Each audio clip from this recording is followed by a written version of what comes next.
Support for Mission Nonprofit is provided by Thurston Talk. This program is provided in the public interest by Thurston Community Media. More information at tcmedia.org. Do you want to start your own business but don't know how to make that dream come true? Enterprise for Equity may have the answer. Aspiring entrepreneurs are the focus of their mission. Learn more about their services on this edition of Mission Nonprofit.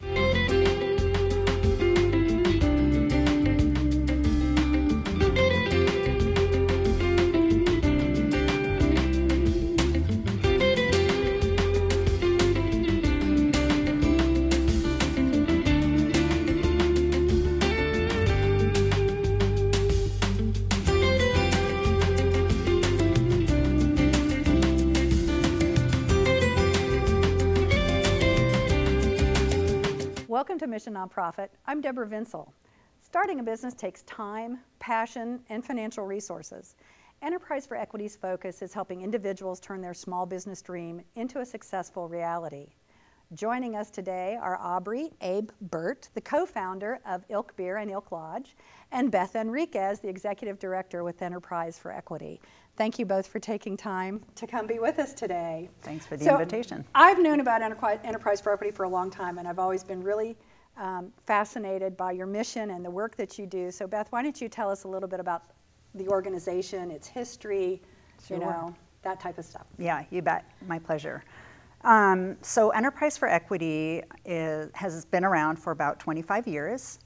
I've been with the organization for 17 and recently became the executive director.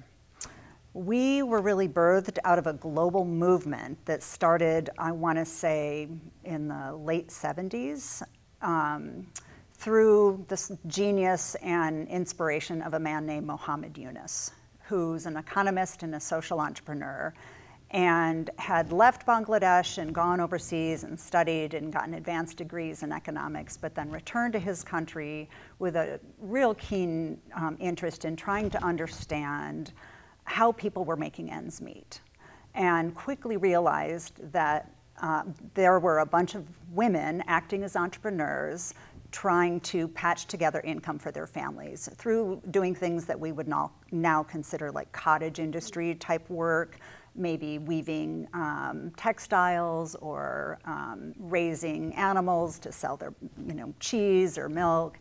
And so he decided to do an experiment. And his experiment was to understand what was preventing them from moving forward in their enterprise. They didn't think of themselves as entrepreneurs, but they were. So he took a little bit of money out of his own pocket and did some micro lending so that a woman could, let's say, fix a broken loom or buy some more goats or get a bicycle to expand the market and sell to the next village over. And what he quickly discovered was that they all used the money for the reason it had been given to them, and they increased business. So he had this inspiration that we really should be focusing economic development efforts on micro businesses and helping to get financing to people who were running those businesses that nobody was thinking about, certainly not in the terms of economic development. So fast forward a number of years, this idea starts to become really interesting around the globe. And then there's this global summit, I think it was toward the end of the 90s. And a couple of women from the Olympia area, Lisa Smith and Carolyn Prouty, who were very involved in poverty alleviation movements, decided to attend that summit. It was attended by global leaders, and they learned about microenterprise and microcredit. Brought that idea back to the Olympia community, talked to other leaders and organizations here, and kind of tested the waters. Do we need an organization in this city, in this area, to support micro businesses? Are there entrepreneurs who need this support? The answer was a resounding yes, and in 1999-2000, Enterprise for Equity was founded. And I do want to say about Muhammad Yunus, he then went on to help found the Grameen Bank, which is a community lending institution that gets money out, like small amounts of money out to really people without very much money who don't have collateral. And he and the Grameen Bank won the Nobel Peace Prize in 2006. So, define a micro business. A micro business is typically less than 5 full-time employees and typically takes less than about $50,000 to get started. And that's probably the great majority of small entrepreneurial efforts. That's right. So when you start a business, it's like, I'm going to, fill orders out of my basement, that kind of thing. So interesting. So when you say micro loan, how do you define a micro loan? I've heard the story about this movement in Bangladesh, and sometimes a micro was like $25, it was little teeny tiny amounts of money by our standards. But in here in the United States and in the Olympia area, when you say a micro loan, how much money are you talking about? Well, it can vary, of course, but we have a microloan program that is funded through the USDA microloan program, and our loans run from $1,000 up to $25,000. Some people might consider up to $50,000 a microloan. Okay. Yeah. Okay. So, talk to me a little bit about the services and programs that Enterprise for Equity has. And feel free to jump in, because I know you're Aubrey, Abe here, went through the program. Yes. and is now, a co-founder of a business. So share a little bit about the programs, and at the same time, maybe you can jump in and share some of your experience with it also. Okay. Well, I love talking about our programs because for 17 years I was the program director and helped build the programs. I was a trainer, business coach. So really what I most love is the work that we get to do with individuals who are brave enough to take the risk to start a business.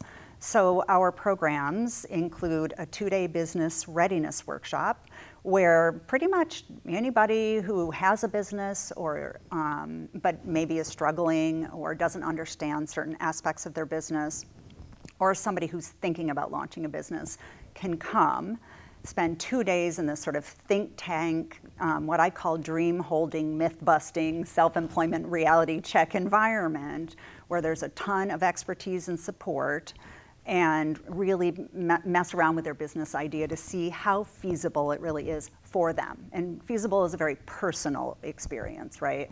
And then at the end of that 2-day workshop, participants are given the opportunity to go out and do some fact-finding field research. So they can go out with pretty scripted instructions about how to do more in-depth research into their industry, their potential customers, their competition, startup costs, expansion costs, and the regulatory environment. So that's our business readiness workshop. For those who then want to do a real deep dive to research and write a comprehensive strategic business plan, like to really go deep, and go through like marketing and pricing and promotional planning and operations planning and financial forecasting, they can then enroll in our business planning program. And that's typically about 10 to 12 weeks. Okay. Yeah, and one other thing I'll say about the programming is it's all cohort based, because being an entrepreneur can be a very overwhelming and lonely experience. And we believe we were built on a desire to bring something to the community and to create community in our classes. So people, as they go through as a cohort, are resourcing each other and forming relationships that, of course, last way beyond the program. We also do one-on-one business coaching with the folks going through the program. And it would be remiss of me if I didn't remember to say that we have a very strong triple bottom line approach that Abe will probably talk more about in all of our program development. So we are asking entrepreneurs to practice due diligence in thinking about the impacts of all aspects of their business on people, the community, the earth, and then the bottom line, so that they're profitable and sustainable. Right, right. Well, it takes a village to raise a child, but it sounds like it takes a village to raise a business too. Absolutely. Yeah, I think we know that better than a lot of people too. Our business model is pretty in-depth. Like Beth said, kind of cooked in that triple bottom line concept into our business plan pretty heavily, and it comes from just like my ideals and where I come from academically. I was trained in ecology and agricultural science, and so these things, sustainability practices, are just kind of like built into my lifestyle and thinking processes, and how I analyze like every decision that I make.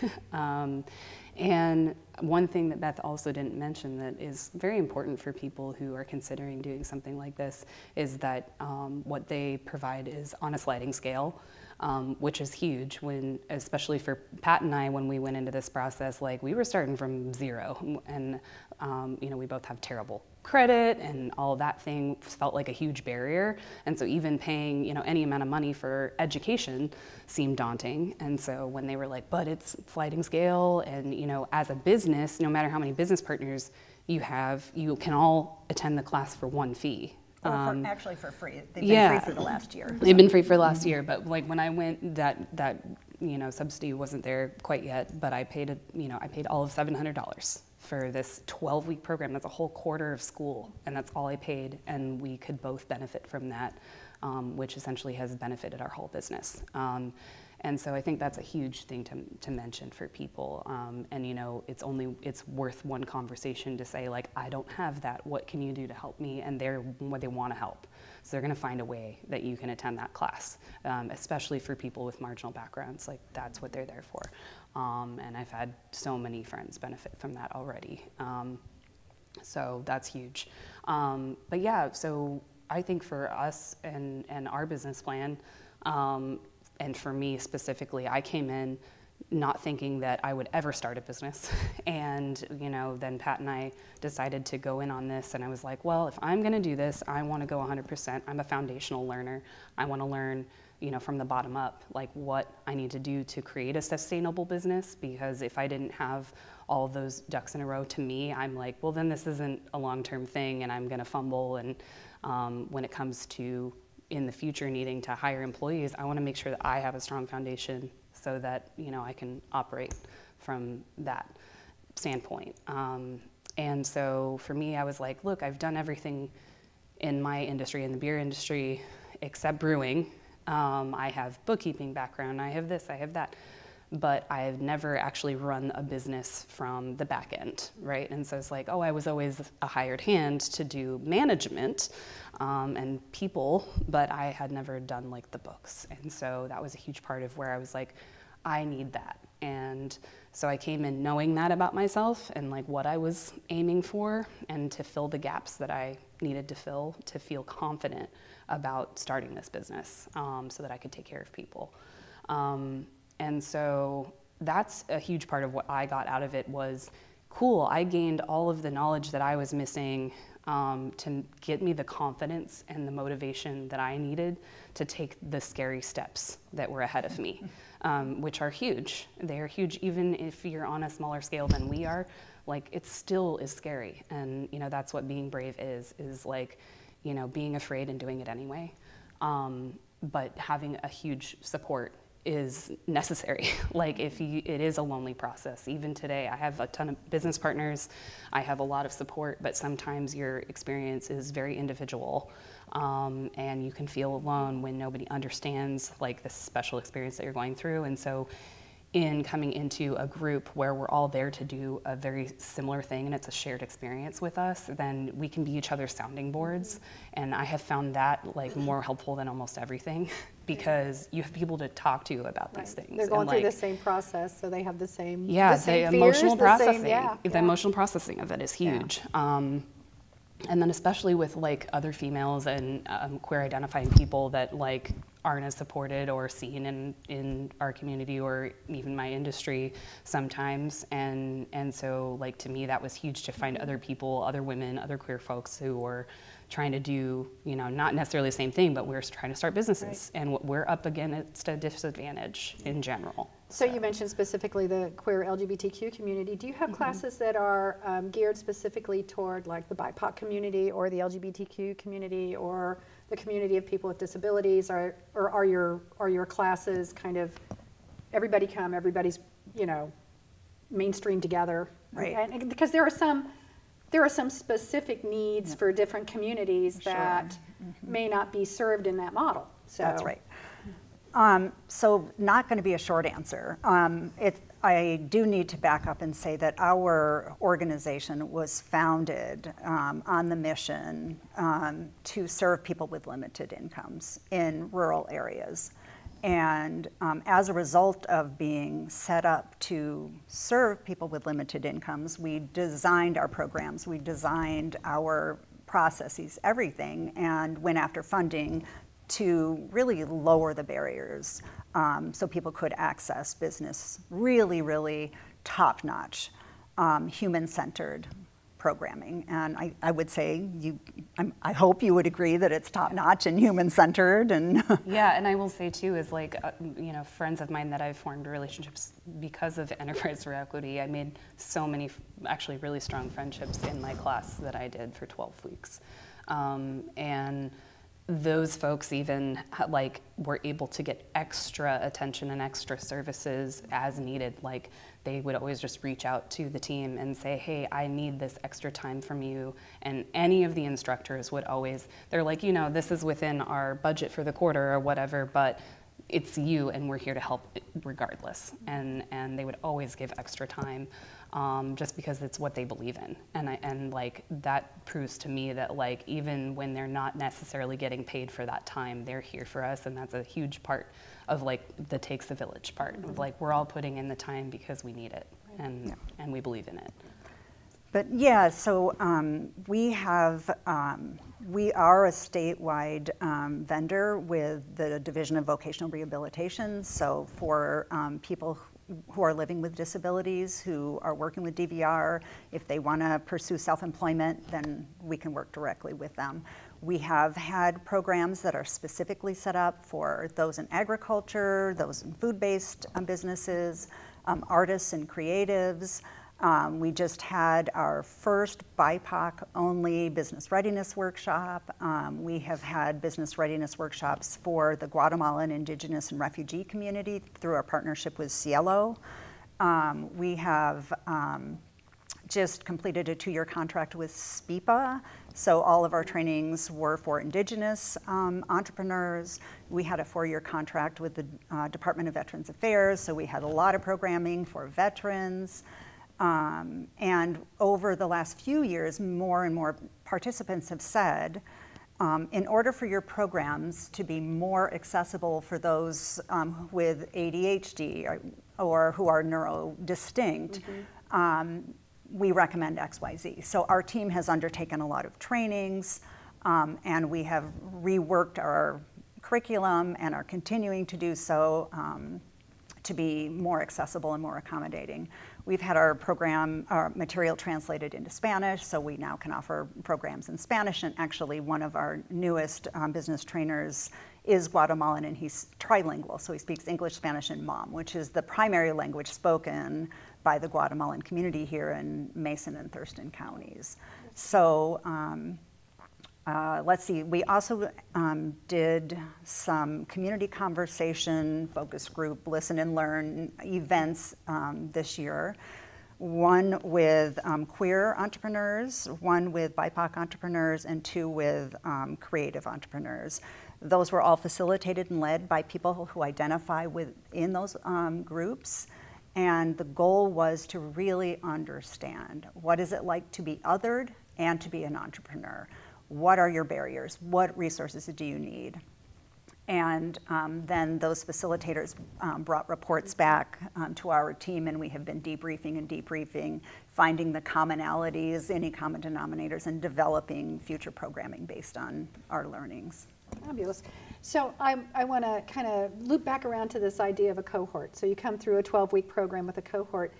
Do you currently do business with any of your cohort members? Are there folks that came through that program that are now maybe contractors to you, like a graphic designer, or you know what? Not in that sense. Yeah. We actually, in our team, we had already like a pretty strong base of people that we had at our disposal ready to do this work.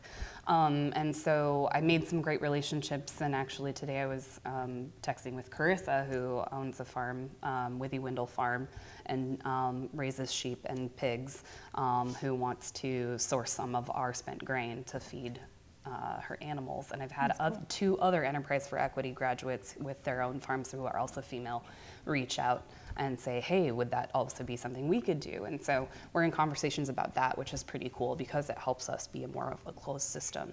And we've already been working with one farmer who we have a longstanding relationship who comes and gets stuff from us once a week already.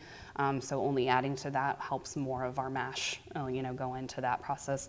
But outside of that, we also just use the really great composting system that the city actually provides. We actually have a true hot composting system with the City of Olympia, and so it's a great resource that a lot of other communities or even some big cities don't have, and we actually have that here, so we don't necessarily even feel bad if a lot of our mash has to go into that system because it's still a good closed system. But that's one way that I started working with somebody, and then my friend that I made in my class, Soul Turtle Line of the Shadow's Edge LLC, I've worked with very personally. They've become like a personal healer for me, a confidant, and then I've also elicited their services at, I also work for Whitewood Cider, and so they've done work at the tap room there, just providing their own services of oracle readings and energy healing and offering their apothic goods, and then trying to get them in at the lodge now that we have that open. So I work with them a lot, actually. We have a really strong relationship. Oh, that's cool. So one group, many touch, many connections. Yes, I have like and then Kelsey Smith, Lefty Copywriting, who also helps run Olympia Community Print, who's now right next door to the lodge. We share, our buildings are connected. And so I work with Kelsey frequently and want to do more with her because she does so many cool things in the arts community here. So what,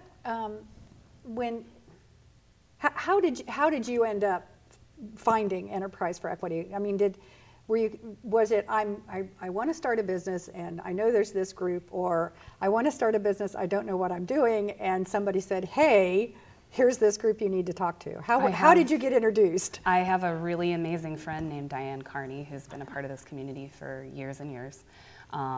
Who also, she is now the Vice President of Oli Ecosystems that helps protect watersheds and putting those lands in to conservation and restoration here in Olympia and Thurston County. And we've been friends for a long time, and she recommended this to me because she actually also offers her own business consulting services and just is really well connected here and has also gone through similar programs and worked and sent people to Enterprise for Equity in the past and knows Beth and was like, you need to talk to Beth immediately when she knew, because she was very close to me and talking about us wanting to start this thing. So she recommended it right away, and I immediately just reached out and was like, how do I do this? How do I sign up? And when did you open your business? We formed the LLC April 7th of 2022, so just over 2 years ago. And then we started, we leased our production space, which is a part of the former Fishtail production space on Cherry Street, as of January 1st of last year. And then we built out our production facility and started contract production for our wort through 3 magnets for the first couple months until our full brew system was in place. So we had our cellaring tanks in to our building by the fall, end of the summer really, and then so we started wort production, and then so we could put our first beers out in October of last year. So we started wholesaling at the end of October. So it's only been about 6 months of wholesaling. And then when the Fishtail pub closed kind of suddenly last summer, because it wasn't originally part of our plan to get that space because it wasn't on the table at the time. Right. We had leased our production space, which is about 9,200 square feet, and we were originally planning, we'll put a little tap room in the front of that, but it would have taken a lot more infrastructure for us, a lot more resources to put money and permitting, all of that. And so when this came on the table, we were like, well, you know, maybe we'd be silly to not go after it because it's pretty turnkey and it's really well right across the established. street. And it was a block over from our production And facility. we missed it so much, the community needed The it. community was, yeah, they were very brokenhearted about it. And, you know, us being longtime residents here, we also were sad about it, you know, as a big part of the community Fishtail was. And so, and like our brewing history in South Sound. So it meant a lot to us in some ways to like, hey, we already have part of the production facility. It also just is kind of like a no-brainer to take that over. So we started negotiating, you know, right when we heard about it, which was last July or so. And then it just took some time to work out all the kinks with landlords who have been amazing to us. And they're just like so thrilled that we're there and are, you know, I don't know, they're longstanding, you know, community members as well, and they're, you know, beaming ear to ear when they come in the door, and that means a lot to have their support on our side because they really helped us get in there. They were like, what do we got to do to get you in here, right? It's like, is it financial? Is it this? Is it that? And that's what took the time, is like we had to have the money line up, we had to have everything else line up, the permitting, all of that. So it finally fell into place. We finally got the lease signed March 1st of this year. And then we were like, we want to open for Arts Walk in 2 months, Which right? is a good time to do it. Well, in right. 1993, Fishtail originally opened for Arts Walk weekend right, in Olympia. cool history. And so we were like, we want to do that. And the Solbergs who own the building were like, wouldn't that be cool if you did that? And we were like, yeah, so let's just try to do that. And so we made it our goal. So did you blow the whistle? I have not physically blown the whistle But the myself whistle's yet. still there. But the whistle is still there, and I want to like clarify because there's also, you know, an article that came out this week in the Olympian that like clarified like who has what whistle, and you know, so we have the old Knitting Mills whistle. Okay. Our building is the old Knitting Mills Right. building, which Fishtail was in. And when Olympia Brewing closed and the Tumwater whistle went away, Fishtail carried that kind of legacy for a while. They were blowing it, and then Fishtail died, and so we haven't heard it in almost 4 years. Yeah, we're hearing it again. And so you're hearing it now That's because cool. we brought it back. That Friday was our soft open, which was like our friends and family night. We were like, it's Friday at 5 p.m. It's like blow the beer whistle. time, you know? So I we blew was the whistle. walking there and I heard it. Yeah, and like I had friends standing around me who literally were crying. Yeah. You know, so many people commented and were like, this is amazing. And so that felt really powerful, you know, just even to be able to carry that legacy and to forward. do that. That's and then we great. did it for procession because that's I tradition heard it that for night, the yeah. procession. And so it's the first procession, what, 5, 6 years? 4 years. 4 years. Yeah. And so we got to do that at 4:30 to start procession. So that was pretty cool. So we could probably talk for another half hour, but we are coming to the close of our time. Is there anything you'd like to add? I'm sure we could. Like I said, we could talk for another half hour about things, but how do people support Enterprise for Equity? You are a nonprofit. There are a number of ways. We are always accepting donations. So we have a donation platform on our website. We love people to become ongoing donors, to have a relationship with us, to get to know us, to get to know the entrepreneurs that have graduated from our program. So fiscal, you know, support is very, very welcome. Another way that a person could support Enterprise for Equity is by going to the Shop Local page of our website and support the entrepreneurs who are listed there, the businesses that are listed there.